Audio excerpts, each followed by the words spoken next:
তো তোমাদের ভাইয়া সকাল সকাল অনেকগুলি মাছ আনছে বাজার থেকে।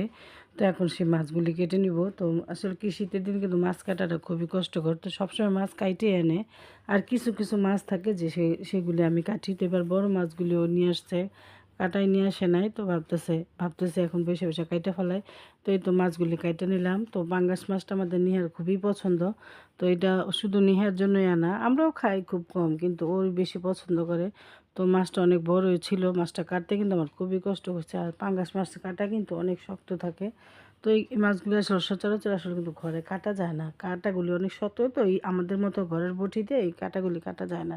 তো এই তো হ্যালো এভরিওয়ান, আসসালামু আলাইকুম, সবাই কেমন আছে? আলহামদুলিল্লাহ আমরা আছি, আল্লাহর অশেষ রহমতে ভালোই আছি।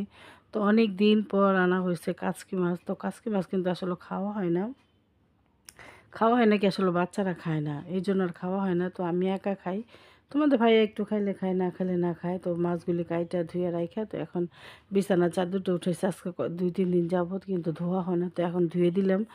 চাদরটা কিন্তু ভিজাই আমি মাছ কাটতে গেছিলাম, তার এখানে শুয়ে শুয়ে আমি টিভি দেখতেছে।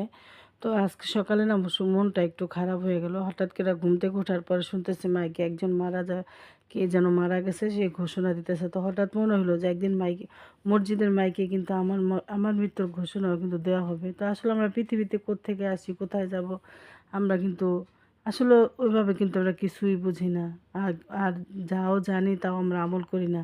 কিন্তু একদিন কিন্তু আসছি যখন দুনিয়াতে, পৃথিবী ছাড়া একদিন যেতেই হবে। তো আসলে আমরা কোথায় যাব, কি করব, এগুলি ভাবলে কিন্তু আসলে অনেক অবাক লাগে, কিন্তু তারপর আমরা বুঝি না যে তারপরও মানুষের দোষ ধরি, এর দোষ এইটা, ওর দোষ এইটা, আমার দোষ এইটা। কিন্তু আমরা বুঝি না যে দোষগুণ মিলেই আমরা মানুষ, একদিন কিন্তু আমাদের সবারই মরতে হবে। তো যাক, অনেক কথাই বলে ফেললাম। তো মানুষ আসলে বোঝে সবই, তারপরে মানুষ মানুষের দোষ ধরবেই। যাদের দোষ ধরার অভ্যাস তারা দোষ ধরবেই, বা যাদের ভুল করার অভ্যাস ভুল করবেই। যেহেতু আমরা মানুষ আমাদের ভুল হবে, আমরা শয়তান না, ভুল নাই শয়তানের। যেহেতু আমরা মানুষ আমাদের ভুল হবেই।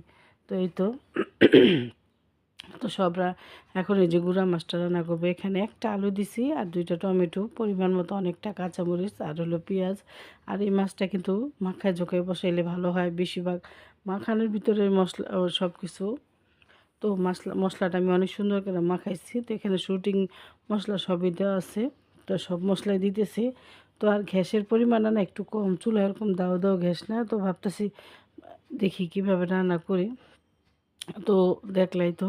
তো এই তো আমি দিয়ে দিলাম এখানে আদা রসুন বাটা, আর দিলাম মরিচের গুঁড়া, আর দিব হলুদ।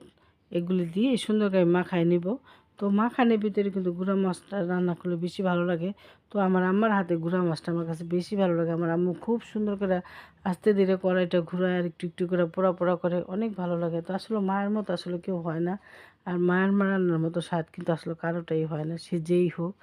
মা যদি বুড়ো হয়ে যায় তারপরে কিন্তু তার হাতের রান্না আমাদের থেকে অনেক মজা। মা তো মাই, মার মতো তুলনা পৃথিবীতে কারোই হয় না। তারপর আমরা বাবা মার যত্ন করতে পারি না, নিতে পারি না। তো আল্লাহ পাক প্রত্যেকটা বাবা মারে করার মতো প্রত্যেকটা সন্তানরে হেদায়েত দান করুক। তো এই তো এখন ভালো করে মশলাটা মাখায় নিব। তো এটা মাখায় একটু হাতটা ধুয়ে পানি দিব, বেশি পানি দিব না, কারণ এই মাছের থেকে কিন্তু অনেক পানি উঠবো।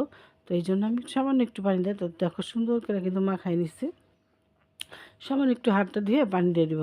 তো এখন আমি তরকারিটা বসাই দিব, কারণ গুঁড়া মাছ তো অনেকক্ষণ যাবৎ হয়েছে ভিজে ধুয়ে রাখছি।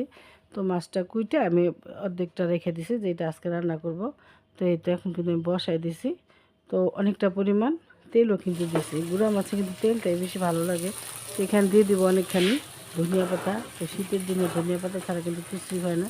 আর আমার কাছে ধনিয়া পাতাটা খুবই ভালো লাগে, বড় মাছ হোক বা ছোটো মাছ হোক।